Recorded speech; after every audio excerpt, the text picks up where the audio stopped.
नमस्कार फ्रेंड्स। भारतीय आम बजट जिसका इंतजार हम सभी 135 करोड़ लोग करते हैं कि हमारे लिए उसमें क्या है। जब वित्त मंत्री वो बजट का पिटारा खोलती हैं संसद में तो सभी लोगों का एक टकटकी टीवी पे और स्क्रीन पे होता है कि हमारे लिए क्या निकलेगा उस पिटारे से। तो आज हमारे बीच बजट पे चर्चा के लिए मनोज यादव, जो कि झारखंड मुक्ति मोर्चा के वरिष्ठ नेता हैं और बहुत अच्छे इकोनॉमिक्स पे और बजट पे ज्ञान रखने वाले हैं, युवाओं को भी लीड करते हैं और युवाओं के लिए सोचते हैं कि उनका भविष्य बेहतर कैसे किया जाए।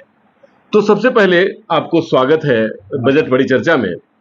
मनोज जी, इस बजट का 3 ऐसा बिंदु जो आपको लगा कि ये ठीक है और 3 ऐसा बिंदु जो लगा कि ये ठीक नहीं है, वो कौन कौन सा है? नहीं, देखिए, बजट को आप कभी भी 3 बिंदु से तो देख नहीं सकते। मेरा ऐसा मानना है कि बजट बहुत बड़ी चीज़ है।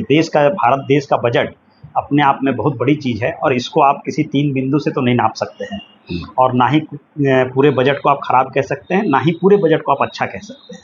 हाँ, रही बात यह कि हमारे लिए मुख्यतः महत्वपूर्ण चीज़ क्या है। महत्वपूर्ण यह है कि इस देश में आज भी इस सरकार के आंकड़े को अगर आप पकड़ें तो इस सरकार के हिसाब से 80 करोड़ जनता को 5 किलो अनाज वो दे रहे हैं और उनसे उनकी रोजी रोटी चल रही है। यानी 80 करोड़ जनता बहुत महत्वपूर्ण है इस देश के लिए।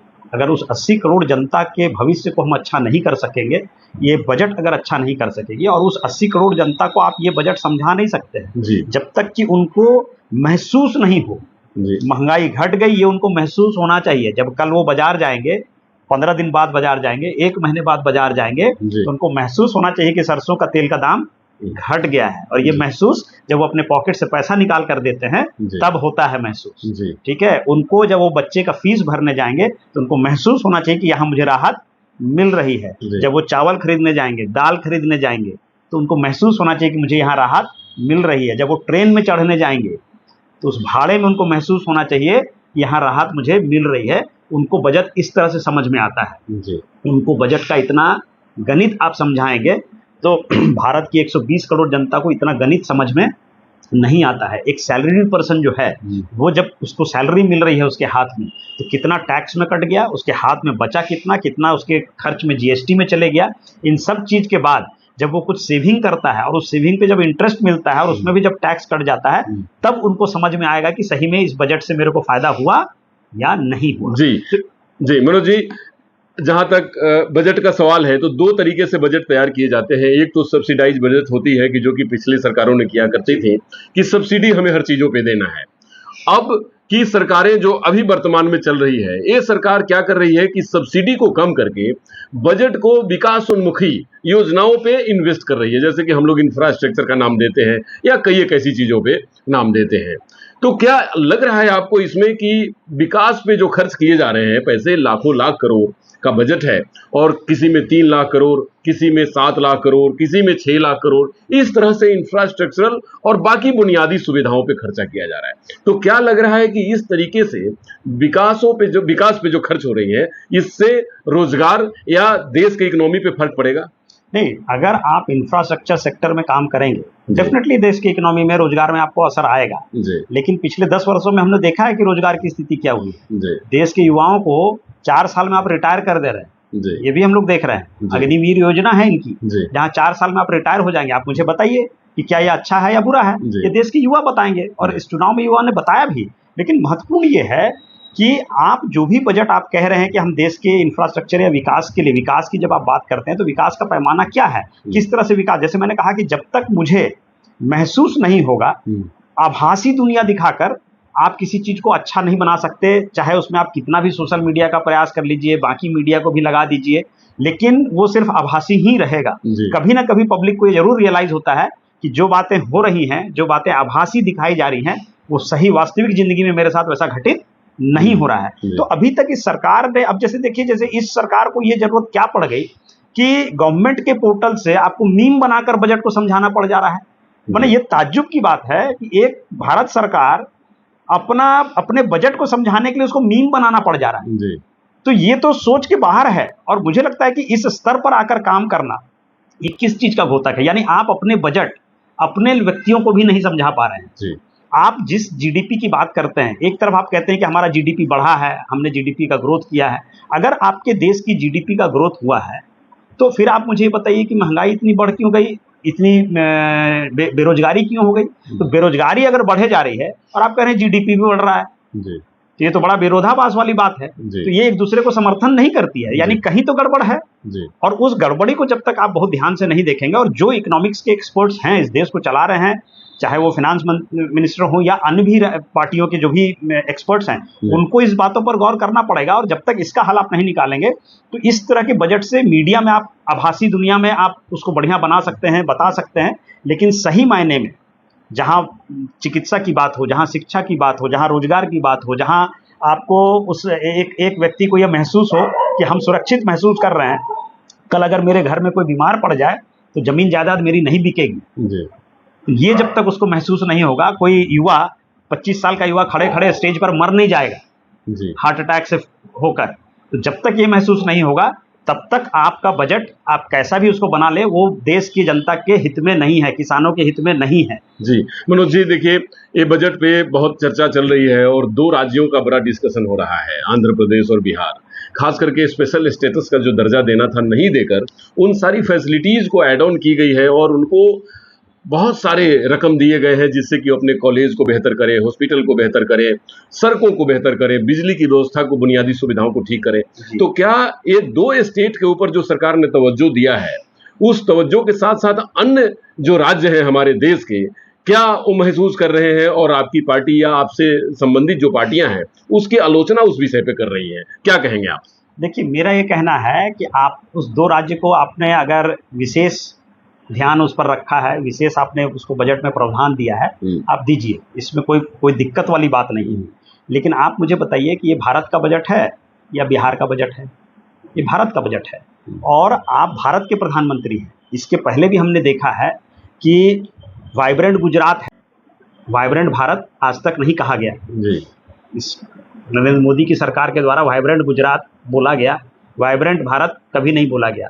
विश्व की जितनी बड़ी हस्तियां आई हैं, चाहे वो चाइना से आए, चाहे वो जापान से आए, चाहे वो अमेरिका से आए, उन सबका पदार्पण गुजरात में हुआ है। नॉर्थ ईस्ट में नहीं हुआ है, साउथ में नहीं हुआ है, नॉर्थ इंडिया में नहीं हुआ है। तो भारत का मतलब सिर्फ गुजरात, बिहार या आंध्र प्रदेश नहीं है। भारत का मतलब मणिपुर भी है। मणिपुर में आप जाने के लिए तैयार नहीं है, मणिपुर की समस्या आपको नहीं दिखाई दे रही है, लेकिन आप कह रहे हैं कि बिहार को हम विशेष पैकेज दे रहे हैं, दीजिए। लेकिन मणिपुर के लिए क्या है?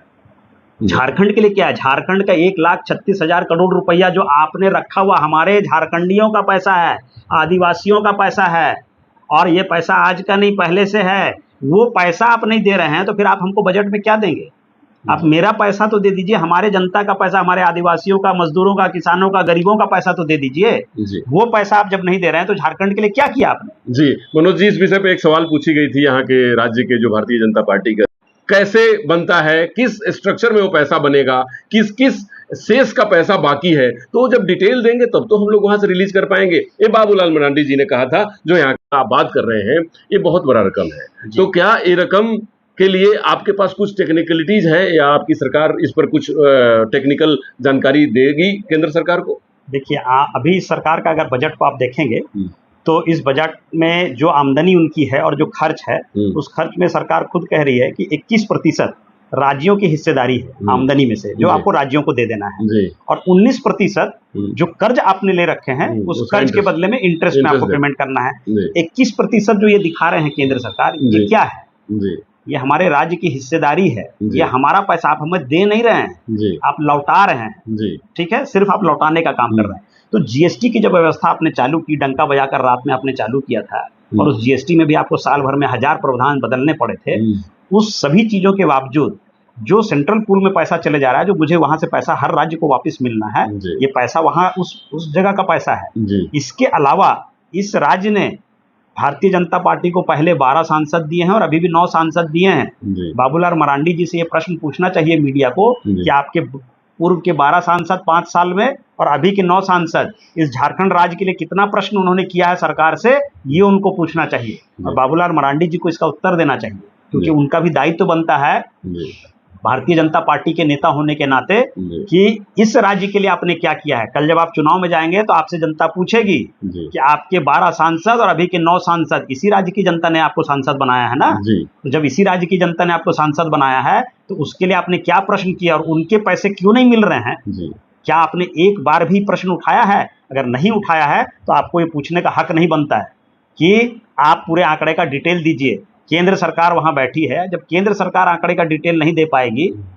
और मीम के द्वारा समझाएगी बजट को, और आप हमसे कह रहे हैं कि हम पैसे का बजट आप डिटेल दीजिए, आप सरकार के पास आइए और मंत्रालय से आपको पूरा डिटेल मिलेगा, कोई डिटेल में कमी नहीं होगी 1,36,000 करोड़। जी, ये बहुत बहुत बड़ी बात है, क्योंकि 1,36,000 करोड़ अगर किसी राज्य सरकार की बाकी है, बकाया है, तो केंद्र सरकार को जरूर उस पर तवज्जो देना चाहिए, क्योंकि ये बहुत बड़ा रकम होता है। मनोज जी, हम सब लोग जब स्कूलों में थे तो देखते थे रेल बजट और आम बजट दोनों अलग अलग हुआ करता था, क्योंकि रेल का बहुत बड़ा इंफ्रास्ट्रक्चर है हमारे इस देश में, विश्व का सबसे बड़ा रेलवे और रेलवे इंफ्रास्ट्रक्चर हमारे देश का है। सही बात। तो इस रेल बजट को इंट्रोड्यूस कर दिया गया आम बजट में, तो उसका स्पेस कहीं कम लगता है, ऐसा महसूस होता है कि कहीं कम है। तो क्या ऐसा लगता है कि रेल के साथ जस्टिफाई सरकार कर पाती है? जब से भी ये बजट मिलाया गया हो, रेल का बजट आम बजट में, क्या जस्टिफिकेशन रेल के साथ है?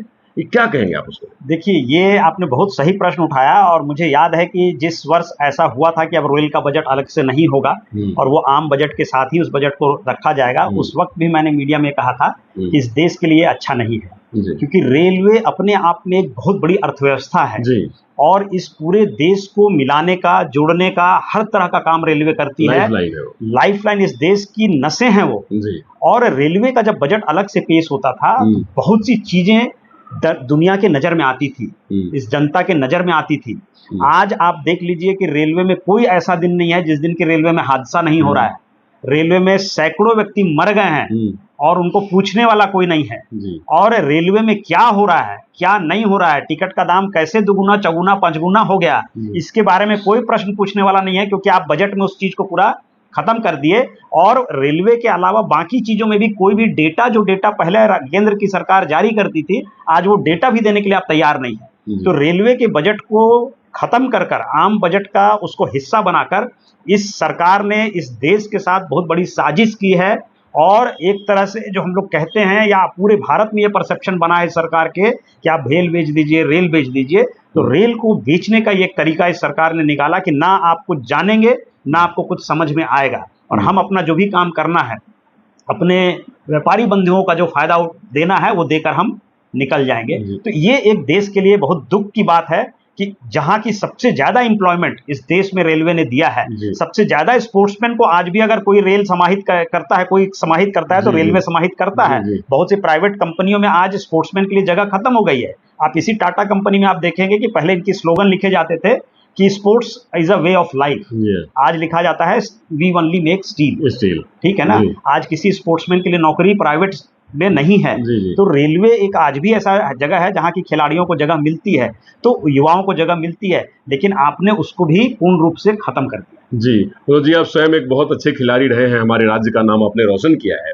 देखिए, इस बार के बजट में एक और बात ध्यान देने लायक है कि खास करके जब हम बात करते हैं एमएसपी पर, किसानों की, तो 60% तो अन्य भाग से पैसे आते हैं भारत सरकार को, और 40% जो आज भी रेवेन्यू आता है कहीं ना कहीं से वो हमारे एग्रीकल्चर बेल्ट से आता है, एग्रीकल्चर प्रोडक्ट से आता है। तो ये 40% के जो मालिक हैं, जो 40% के कर्णधार हैं हमारे किसान, उनके लिए एमएसपी जैसी बातों को उठाया गया विपक्ष के द्वारा, लेकिन कितनी जगह उसको मिलेगी और आगे क्या भविष्य होगा कहना अभी थोड़ा जल्दबाजी होगा। लेकिन क्या लगता है कि वो 40% जो आबादी है किसानों की, जो मजदूरों की, जो कृषि क्षेत्र में काम करते हैं, क्या ये बजट उनके लिए जस्टिफाई है? देखिए, 2014 में जब मोदी जी की सरकार बनी थी तो पूर्ण बहुमत की सरकार बनी थी, और भारत की जनता ने, किसानों ने, मजदूरों ने, कोई ऐसा व्यक्ति भारत में नहीं होगा जिन्होंने उनको वोट नहीं दिया था, उनको समर्थन नहीं दिया था, और सबको उनसे बहुत आशाएं थी। उन्होंने कहा था कि किसानों की आमदनी हम दुगुना कर देंगे। ठीक है। आप मुझे बताइए कि 2014 से आज 2024 में हम लोग बात कर रहे हैं, क्या ये बात हुई? 11 वर्षों में ये नहीं हुआ है। और जब 11-10 वर्षों में आपने अपनी बातों को पूरा नहीं किया, सिलेंडर का दाम आपने कहा था कम हो जाएगा, कांग्रेस की सरकार को के सबसे विरोध में सबसे जोरदार रोड पर प्रदर्शन इसी बात को लेकर होता था। क्या सिलेंडर का दाम घट गया? नहीं घटा है। आप पेट्रोल का दाम देख लीजिए, क्या वो घट गया? नहीं घटा है। तो हम ये कैसे मान लें कि इस सरकार की इस बजट से कि ये सभी चीज़ जो कि आभासी दुनिया आप दिखा रहे हैं पूरे विश्व को, पूरे भारत को, ये आभासी दुनिया सही में हमको, और जब हम और आप जब बाजार में निकलेंगे तो वो हमें सही आभास भी देगा, हमें महसूस भी कराएगा कि सिर्फ आभासी ही रह जाएगा। तो हम लोग एक चीज़ कहते हैं ना कि भाई आपको अंगूर खट्टे हैं, तो भाई अगर मीठे अंगूर खाने का मुझे मन भी करेगा तो मैं आभासी रूप से अंगूर खा लूँगा, अंगूर बाकी मेरे लिए खट्टे ही हैं। तो भारत की जनता के लिए बजट इसी प्रकार का है कि अंगूर उन्हें खाने मिलेंगे नहीं, अंगूर उनके लिए खट्टे हैं। जी मनोज जी, अब स्वयं युवाओं के नेता रहे हैं और युवाओं की अगर बात की जाए तो बजट में स्किल डेवलपमेंट के ऊपर और बहुत सारी योजनाओं के ऊपर काम की गई है। स्किल डेवलपमेंट है और कॉलेजेस को बढ़ाने की, इंजीनियरिंग मेडिकल कॉलेज को बढ़ाने की बात की जा रही है और कहा जा रहा है कि हमारे युवाओं को रोजगार अब लेने वाले नहीं देने वाले बनने चाहिए। तो एज ए युवा लीडर देश के, आप क्या मैसेज देना चाहेंगे आप अपने प्रधानमंत्री को, वित्त मंत्री को, कि जिससे कि इस बजट में, क्योंकि ये बजट पेश होने के बाद इस पे बहस जारी है और इसमें बहुत सारी परिवर्तन भी आएंगे क्योंकि बजट में संशोधन किए जाते हैं, एक टेक्निकल बातें होती हैं, तो क्या सजेशन देना चाहेंगे वित्त मंत्री भारत सरकार और प्रधानमंत्री भारत को, क्या कहेंगे आप? मैं तो इतना ही कहूँगा कि जितने वादे उन्होंने पिछले 10 वर्षों में किए हैं, स्मार्ट सिटी का वादा किया था, आप मुझे बताइए कि कहाँ स्मार्ट सिटी है? किसी एक वादे को पूरा कर दीजिए। आपने गाँव को सुधारने की बात की थी, सभी आपके सांसद थे, भारत आप देख लीजिए झारखंड में हमारे सांसद हैं, सांसदों ने किस गांव को का स्वरूप बदल दिया है, आप उस पर जाकर देखिए उस चीज़ों को। तो आखिर वहां पर आपने कहाँ इम्पैक्ट बनाया? ये सभी आपकी बहुत ही, बुलेट ट्रेन की आपने बात की थी इसी देश के अंदर में, आपने इस देश में कहा था कि किसानों का हम पूरा हुलिया बदल देंगे, किसानों को हम डबल आमदनी कर देंगे। आपने इसी देश में कहा था कि भाई हमारे युवा बेरोजगार नहीं रहेंगे, आपने 2 करोड़ रोजगार की बात की थी। अब तो बोलना भी बेकार लगता है, उस बात का कोई महत्व नहीं रह गया क्योंकि आपने उसको जुमला बोल दिया है ऑलरेडी। तो इस तरह की जो बातें आपने की थी जिस पर कि इतना जन समर्थन आपको मिला था, लेकिन इसके उलट हुआ क्या? इस देश में पिछले 10 वर्षों में धार्मिक उन्माद के अलावा, जातीय उन्माद के अलावा, आप बताइए कि किस चीज़ पर आपने काम किया है? मुझे नहीं लगता कि किसी चीज़ पर आपने काम किया है। संदेश मेरा यही होगा कि आपने जो वादे किए थे, जिस वादे पर इस जनता ने आपको समर्थन दिया था, उस वादे का 10% भी अगर आप पूरा करेंगे तो ये देश की जनता फिर आपको समर्थन देगी। अब ये बॉल आपके कोर्ट में है, कब आप इसको करेंगे? फिलहाल तो मुझे लगता है कि बॉल अब आपके कोर्ट में भी नहीं रहा, बॉल बिहार और आंध्र प्रदेश में पड़ा हुआ है। वहां कब किस तरह से बैटिंग होगी, किस तरह से फील्डिंग होगी, वो देखा जाएगा और कहाँ कैच आउट होगा। मनोज जी, बहुत सुंदर आज ये बहस रही और बहुत पॉजिटिव रहा। देखिए, भारत सरकार की जो बजट होती है, हम सब पार्टियों के लिए एक बजट है, इसमें कोई दो रूप नहीं है, एक रूपता है। सवाल पूछना जायज है। क्यों? क्योंकि ये बजट हमारे उन किसानों के लिए, मजदूरों के लिए, युवाओं के लिए, महिलाओं के लिए और आखिरी पायदान पे बैठे हुए उन व्यक्ति के लिए एक आशा भरी निगाह से देखी जाने वाली बजट होती है। तो जब भी आप बजट का निर्माण करते हैं तो बजट विकासोन्मुखी होना चाहिए, गरीबों की तरफ मुड़ना चाहिए और बजट युवाओं की तरफ होना चाहिए, क्योंकि देश के भविष्य युवा हैं। तो मनोज जी ने जो बातें कही कि आपने जो वादा किया, वादा तो है, निभाना पड़ेगा। तो आपने जो वादा किया उसे निभाना होगा। अगर आपने वादे को निभाया तो आप जरूर एक बेहतर इकोनॉमी देश को देंगे, एक बेहतर विकास देश को देंगे और हमारे जो ये विकासशील भारत से विकसित भारत का जो सपना है तभी पूरा होगा जब बजट हमारा सस्टेनेबल होगा, बजट हमारा टिकाऊ होगा, बजट हमारा उन 80% लोगों के तरफ काम करेगा जो डे और नाइट इसलिए मेहनत करते हैं कि अपने बच्चों को 2 जून की रोटी दे सके, एक अच्छी शिक्षा दे सके और मुख्य धारा में अपने जीवन को सरवाइव कर सके। फिर अगली परिचर्चा में हम पार्टिसिपेट करेंगे और इसी तरह कोई हस्ती होंगे आपके सामने। नमस्कार, डॉक्टर अनुज शर्मा के साथ।